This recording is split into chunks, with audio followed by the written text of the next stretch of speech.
Assalamualaikum warahmatullahi wabarakatuh. Salam sejahtera bagi kita semua. Perkenalkan, saya Novi Agustina, SIP MSI, dosen Administrasi Publik S1, Fakultas Ilmu Sosial, Ilmu Politik, Universitas Garut. Di sini saya mengampu mata kuliah Governansi dan Pembangunan. Pada kesempatan kali ini, saya akan memaparkan unjuk kinerja pembelajaran sebagai bagian dari Tridharma Perguruan Tinggi dan juga sebagai salah satu syarat pernyataan diri dosen dalam unjuk kerja Tridharma Perguruan Tinggi khususnya di bidang pengajaran. Mata kuliah Governansi digital ini berbobot 3 SKS, di mana terdiri dari 16 pertemuan. 16 kali pertemuan itu terbagi menjadi 14 kali pembelajaran dan 2 kali asesmen. Asesmennya terdiri dari evaluasi tengah semester dan juga evaluasi akhir semester. Di mata kuliah ini, kita akan membahas tentang perkembangan konsep governansi dan manajemen pembangunan, berbagai teori dasar governansi, struktur, dan juga organisasi governansi.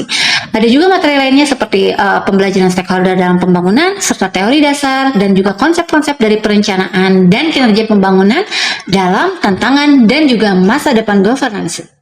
Capaian pembelajaran mata kuliah ini berfokus pada beberapa target utama. Di antaranya, mahasiswa diharapkan mampu menjelaskan konsep governansi dan juga manajemen pembangunan.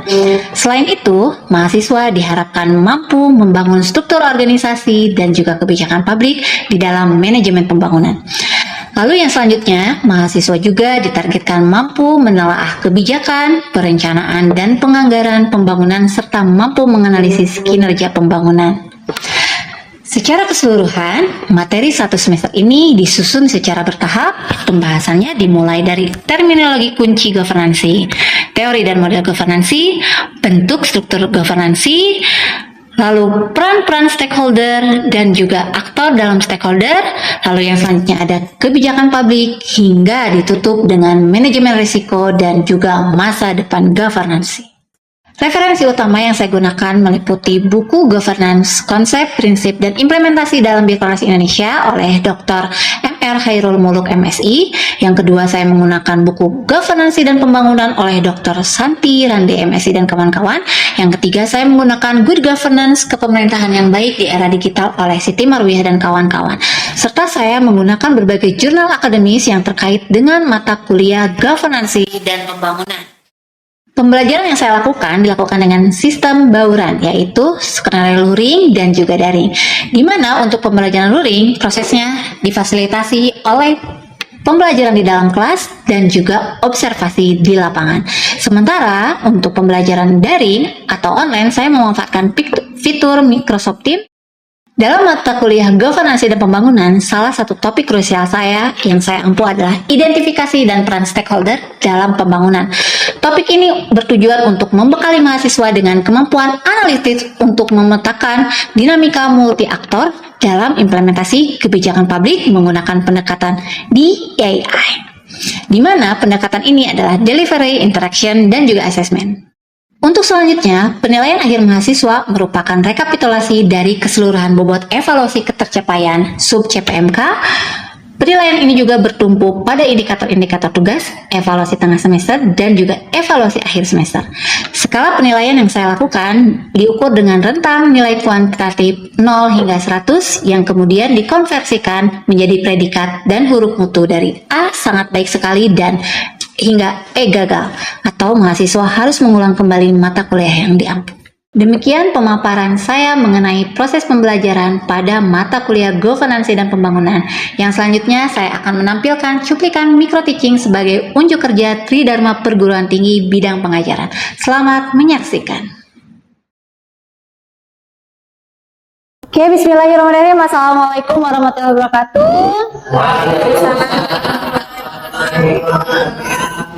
Ya, selamat siang teman-teman mahasiswa kelas Governansi dan Pembangunan. Ketemu lagi sama saya di minggu ini. Minggu ini kita ada di pertemuan ke-7 tentang identifikasi stakeholder dan peran stakeholder dalam pembangunan. Yuk kita bahas lagi, flashback lagi. Jadi sebetulnya governansi itu apa sih? Sekarang ini kan rata-rata mahasiswa kadang-kadang menyebut antara government dan governance ini ketuker ya gitu. Nah gini ya teman-teman, jadi kalau government itu itu lebih berbicara tentang pemerintah di era lampau. Kalau governance itu berbicara tentang pemerintahan di era modern. Paradigma kita, pemikiran kita juga harus harus berubah, karena di dunia administrasi yang kompleks ini gitu ya, kita ini mengalami perubahan masalah yang begitu kompleks. Begitupun ya teman-teman, sekarang ini masalah dunia tuh berubah sangat kompleks gitu ya, di mana gitu ya perubahan iklimnya, ekonominya juga berubah. Kita lihat nih di kolom yang government tradisional ini gitu ya, kita lihat nih kenapa si bentuknya tebet simbolnya tebet piramida gitu, piramida, terus si panahnya tuh dari atas ke bawah. Kira-kira kalau tanda panah ini menunjukkan apa? Menunjukkan apa? Nah, ini menunjukkan bahwa kendalinya dari atas ke bawah gitu ya. Jadi kalau zaman dulu gitu kendali pembangunannya ini sentralistik dan birokratis, di mana sentralistik itu gini, kalau misalnya ada yang jalan yang rusak nih, nah perbaikannya harus menunggu dulu instruksi daripada bupati. Nggak bisa tuh misalnya desa langsung memperbaiki gitu ya. Terus juga misalnya bahkan gitu, kalau zaman dulu itu sentralistik, kalau misalnya ada masalah di daerah itu harus menunggu perbaikan dari pusat. Nah, itu sifatnya sentralistik gitu ya. Dan birokratis. Nah, birokratis itu seperti apa sih birokratis? Birokrasi gitu ya. Prosesnya tuh panjang, berbelit-belit. Dari si A harus ke si B lagi, ke si C lagi, sampai puncak pimpinan tertinggi. Nanti kalau dari puncak pimpinan tertinggi ada perubahan gitu, baru tuh ke bawah gitu ya, baru perintah ke bawah gitu. Jadi birokratis lama gitu. Kalau kita lihat di sini, governance modern ini tersebar dan adaptif, artinya adalah mereka ini tidak bertumpu di satu titik, tapi titiknya menyebar. Titiknya menyebar ini artinya di sini ada suatu pendekatan yang membuat respon masalah ini lebih cepat. Kalau itu mah harus nunggu dari atas dulu gitu, baru perintah ke bawah. Kalau misalnya kita lihat yang governance ini, mereka titiknya tersebar. Artinya di sini secara prosesnya juga ada percepatan gitu ya, bisa menyesuaikan kondisi di lapangan. Misalnya Garut tiba-tiba ada bencana, berarti bupatinya bisa mengambil keputusan secara langsung, nggak usah harus nunggu dari kebijakan pusat gitu ya. Nah, kita lihat ya, kalau di era government ini sifat prosesnya itu top down, dari atas ke bawah, yang artinya pemerintah dulu yang harus membuat master plan-nya gitu ya. Yang bawah hanya menerima, jadi masyarakat hanya menjadi objek pasif gitu, objek pasif penerima. Sedangkan kalau di era governance itu prosesnya berubah total ya, menjadi dinamis gitu. Kalau dinamis itu pemerintah misalnya contohnya datang ke masyarakat membawa lahan kosong, nanya nih ke masyarakat, ini mau dijadiin apa? Kalau zaman government zaman dulu, ya jadi sawah, jadi apa? Sedangkan kebutuhannya bukan begitu gitu ya. Jadi kalau misalnya di era governance itu lebih kolaboratif dengan masyarakat, menanyakan kebutuhan masyarakatnya apa. Dari pergeseran paradigma ini, kalau dari government dulu hanya pemerintah saja gitu ya yang terlibat, pemerintah jadi tidak perlu pendapat dari swasta, tidak perlu pendapat dari masyarakat. Maka ketika ada pergeseran paradigma menuju governance, kita butuh stakeholder yang terlibat gitu ya. Nah, siapa sih stakeholder, apa sih kepentingan stakeholder di dalam era governance ini gitu ya. Nah, di sini gitu ya, si stakeholder ini muncul sebagai konsekuensi logis daripada si pergeseran yang tadi dari government ke governance. Karena apa? Karena ketika tadi paradigma yang tadi berubah menjadi kolaboratif, artinya terlahirlah konsep kolaborasi ini membutuhkan stakeholder. Jadi siapa aja sih stakeholdernya? Nah, di sini kita harus paham dulu gitu ya, stakeholder terdiri dari berbagai pihak gitu ya. Nah, pemerintah menyadari mereka tidak bisa membangun dunia ini sendirian, pembangunan ini tidak bisa berjalan sendirian, maka mereka ini membutuhkan orang lain, di mana orang lain ini kita kenal dengan yang namanya stakeholder yang terlibat. Nah, Jadi apa dan siapa stakeholder gitu ya. Jadi di sini teman-teman sebelumnya sudah ada yang pernah mendengar kata stakeholder? Sering kali? Sering. Apa mau Kak stakeholder? Pemangku kepentingan. Jadi kadang-kadang ya saya juga dulu mikirnya stakeholder itu adalah orang-orang yang mempengaruhi si pembangunan tersebut gitu ya, yang terlibat gitu, atau pemangku kebijakan di daerah tersebut. Ternyata gitu ya, apa dan siapa stakeholder tuh? Stakeholder ini adalah semua pihak, baik itu individu, baik itu lembaga katanya, yang mempengaruhi atau dipengaruhi. Nah, di sini dibagi beberapa bagian. Stakeholder primer, pihak yang terkena dampak langsung. Nah, yang tadi ketika ada bedah rumah, berarti pihak yang terdampak langsungnya siapa? Nah, pemilik rumah. Nah, kalau misalnya ini kita lihat contoh di sini, ini adalah warga pemukiman yang terkena dampak penggusuran. Nah, mereka juga stakeholder primer gitu ya. Yang kedua, ada yang namanya stakeholder sekunder, di mana pihak yang tidak terdampak langsung tapi memiliki keahlian atau pengaruh. Contohnya misalnya para akademisi. Akademisi sebagai apa sih? Mungkin akademisi itu sebagai penilai, misalnya ini kebijakan ini tepat atau tidak, atau misalnya ini penggusuran ini supaya misalnya masyarakatnya bisa direlokasi gimana gitu ya, atau LSM setempat, atau juga swasta, karena swasta ini kan biasanya pemilik ini ya, pemilik modal gitu ya.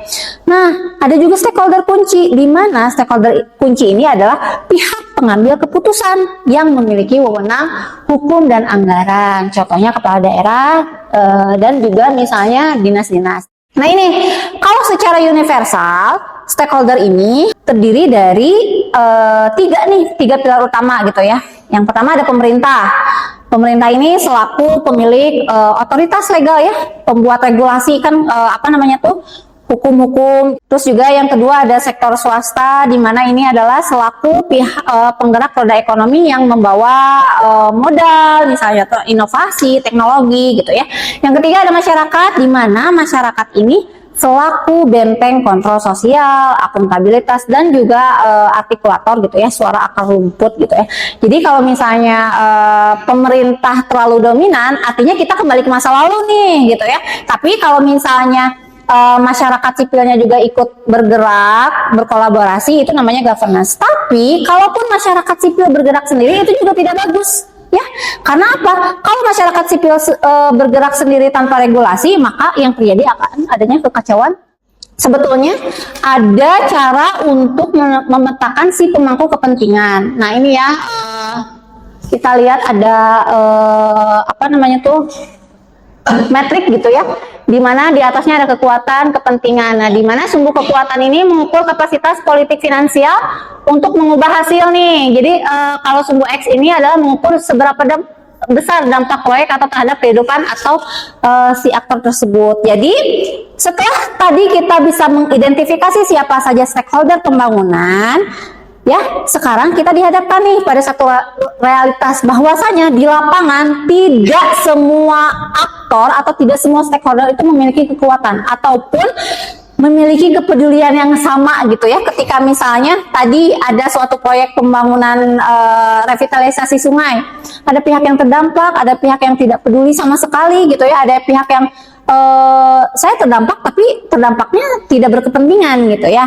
Nah, ini di sini kita bisa menggunakan alat analisis yang terkenal, yaitu matriks Mendelov. Metrik itu terbagi 4. Yang pertama adalah ketika misalnya kekuatannya tinggi, kepentingannya rendah, mereka ini adalah sebagai penentu konteks saja gitu ya.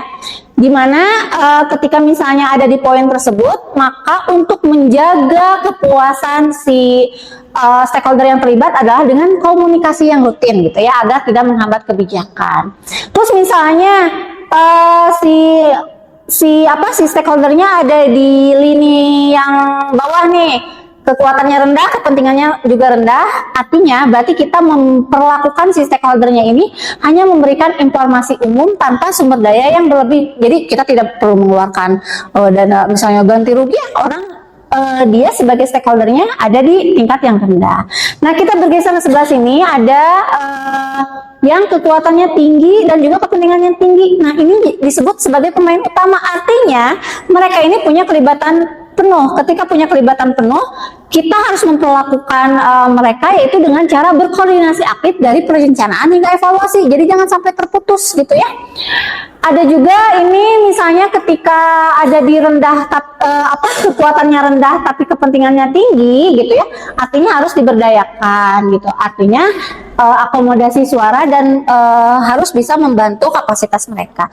Ketika kita sudah bisa mengukur tingkatan kepentingan si stakeholder tersebut, nah dari situ ketika sudah ada kombinasi si Mendeley ini sudah dipetakan 4 kuadran yang strategis ini gitu ya, akan ada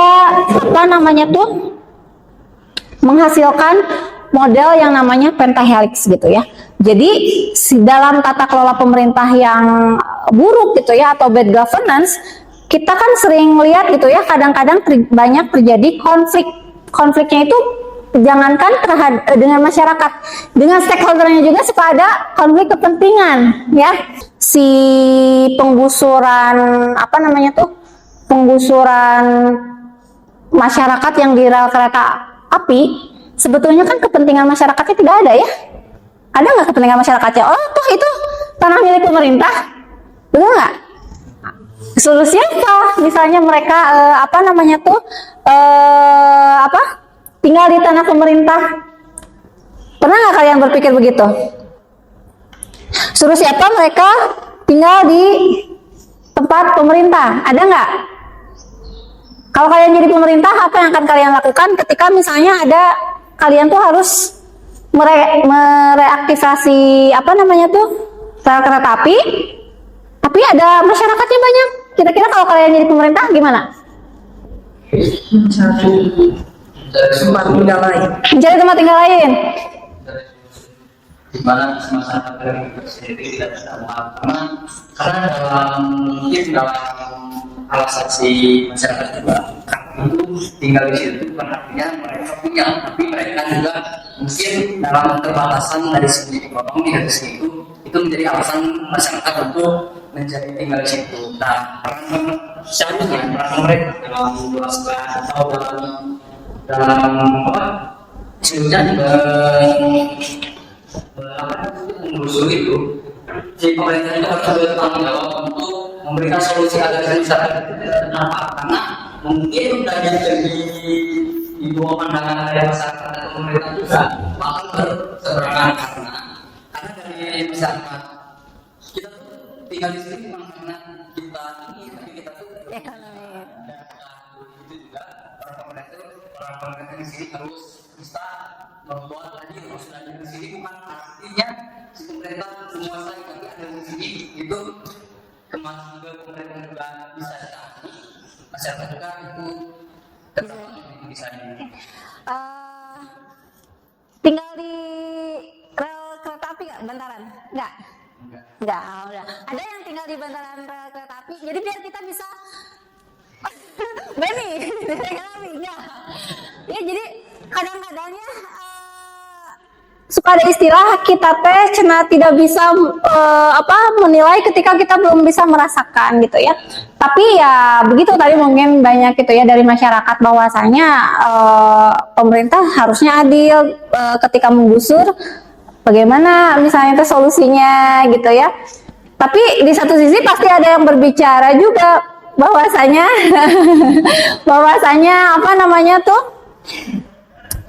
kan suruh siapa tinggal di tanah pemerintah, toh itu juga punya pemerintah ya. Nah ada yang begitu. Nah artinya di sini berarti kan harus ada kolaborasi ya.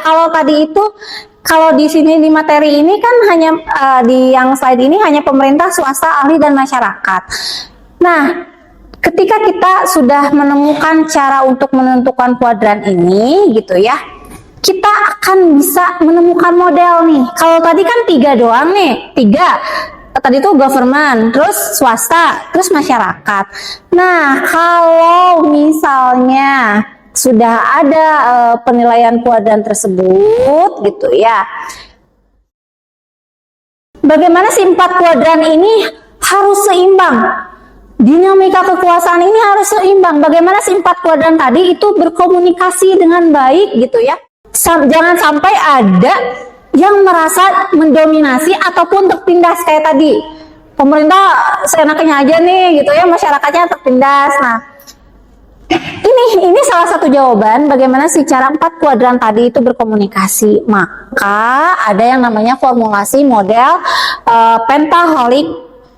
pentahelix collaboration. Nah, si pentahelix ini dia ini memecahkan, harusnya gitu ya, harusnya bisa memecahkan dan menspesifikasikan gitu ya si peran aktor yang tadi. Jadi tidak semua orang bisa jadi stakeholder, tidak bisa semua orang menjadi aktor, tapi 5 elemen strategis yang ini yang biasa kita singkat dengan ABCGM gitu ya, ABCGM gitu ya, dimana ada akademi, ada bisnis, ada community, ada media, ada government. Nah, ini tuh adalah sebagai jawaban model, sebagai sebuah model agar si 4 kuadran yang tadi itu tidak ada yang merasa mendominasi dan tidak ada yang merasa tersudutkan gitu ya. Nah, yang pertama ini ada di akademik. Kenapa sih akademik ini atau akademisi ini dikeluarkan menjadi helix tersendiri? Kenapa mereka nggak bareng ya kan komunitas? Kenapa nggak masuk komunitas? Kenapa sih akademisi ini ada di model, ada di gambarnya sendiri nih, di gambarnya itu sendiri? Apa itu? Kenapa? Kenapa? Pembangunan itu membutuhkan riset. Nggak bisa membangun asal-asalan. Ngebangun rumah aja membutuhkan riset, bener nggak? Kalian kalau ngebangun rumah pasti kalian milih lah. Ini tanahnya bermasalah nggak? Tanahnya tanah balong bukan? Namun tanah balong dijadikan rumah nggak? Tanah sawah juga ya kalau dijadiin rumah. Nah itu nah seorang akademisi ini dia ini membangun riset tersendiri gitu ya. Biasanya gitu si akademisi ini berperan sebagai konseptor, konsepsi kumaha bagaimana mereka ini menyediakan kajian ilmiah gitu ya sebagai studi kelayakannya gitu ya. Terus juga biasanya akademisi ini harus berbasis data. Jadi teman-teman ini sebagai periset nanti di skripsi teman-teman ini harus berbasis data, ulah asal-asalan gitu ya. Nah, udah gitu yang kedua kita lihat nih. Ada yang namanya bisnis. Siapa sih bisnis teh?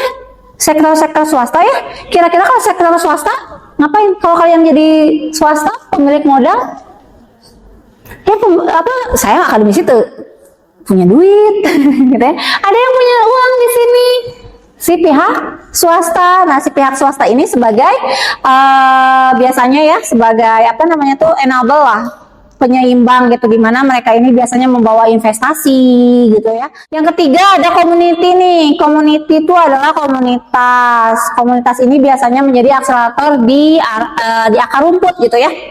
Nah, jadi di sini teman-teman harus melibatkan komunitas supaya apa? Supaya nanti pembangunannya tidak ditolak. Ataupun biasanya kadang-kadang mungkin kalau di Garut ada nggak pembangunan yang mangkrak sudah berjalan tapi tiba-tiba mangkrak di tengah jalan karena ya ditolak masyarakat. Ada nggak? Ada di mana, Ali? Kalau baca dari pemerintah di Banyuresmi, Limbangan ada. Nah, yang keempat di sini ada government, di mana pemerintah mah yang jelas, pemerintah yang punya regulasi, mau ngatur orang semua itu pemerintah gitu ya. Ada undang-undang, ada hukum, ada apa gitu ya. Terus pemerintah juga adalah sebagai fasilitator, di mana dia ini menjamin legalitas hukum. Nah, yang kelima nih ada media. Kenapa kita butuh media sih? Coba, media untuk apa sih sebetulnya perannya? Sebetulnya ini adalah elemen baru ya di dalam pentahelix ini gitu ya.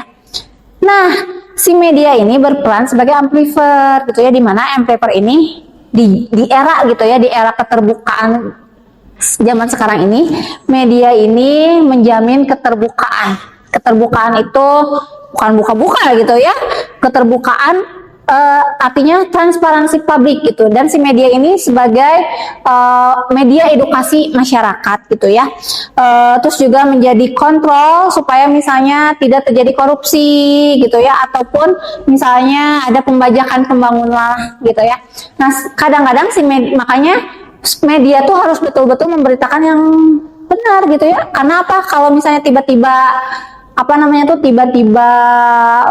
media memberitakan hoax, yang terjadi di masyarakat adalah kepanikan. Nah ini dari untuk menjawab gitu ya, untuk menjawab sinergitas 4 kuadran ini supaya tidak ada yang mendominasi dan juga supaya tidak merasa direndahkan, dikucilkan, maka muncullah model pentahelix ini gitu ya. Ini kekuatan atau power, di sini adalah kepentingan. Nah, ketika kita sudah tahu, tadi kan dibagi 4 ya. Jadi di mana gitu si posisi stakeholder tuh, maka coba lihat teman-teman, di sini ada penggusuran, pembebasan lahan pembangunan. Nah, jadi mesti kalian ingat gitu ya, bahwasanya kesimpulan dari materi hari ini adalah keberhasilan pembangunan itu bukan hanya karena satu pihak gitu ya, kerjasama dari para tadi model-model pentahelix ini. Bagaimana mereka ini bekerja sama untuk memecahkan suatu masalah supaya si 4 kuadran ini tidak merasa ada yang mendominasi ataupun merasa dirugikan. Jadi setiap pembangunan yang ada di yang ada di Indonesia, khususnya di Kabupaten Garut juga, itu bagaimana supaya pemerintah tidak mendiktator dan masyarakatnya juga tidak dirugikan. Oke, nah ini ya teman-teman untuk minggu depan. Oke, ini tugasnya udah ada take home assessment. Gimana nanti teman-teman ini dibagi 4 kelompok saja, kelompok alpha, beta, charlie, delta. Dimana nanti ada pemilihan objek studi kasusnya. Jadi teman-teman nanti mencari suatu proyek pembangunan fisik ataupun non fisik yang sedang berjalan di daerah teman-teman gitu ya. Kita cari aja yang di Garut misalnya tuh pembangunan pasar, ada nggak pembangunan alun-alun, atau ada nggak pembangunan jalan gitu ya. Nanti teman-teman yang pertama adalah mengidentifikasi aktornya. Jadi aktornya siapa aja gitu ya, menggunakan yang tadi aplikasi Matrix Mendeley itu. Lalu nanti menganalisis masalah governance-nya gitu ya, mengaitkan dengan dampaknya apa gitu. Yang selanjutnya adalah teman-teman harus bisa menemukan formulasi sosial. Jadi bagaimana sih rekomendasinya dengan menggunakan merancang kayak tadi pakai pentahelix gitu ya. Nah, si laporannya nanti ditulis dalam format makalah gitu ya. Nanti juga yang ini dikumpulkan di Microsoft Teams seperti biasa ya. Nanti saya akan upload asesmennya di Microsoft Teams. Oke, demikian teman-teman untuk perkuliahan hari ini. Terima kasih sudah hadir di kelas saya. Insya Allah kita ketemu lagi minggu depan. Wassalamualaikum warahmatullahi wabarakatuh.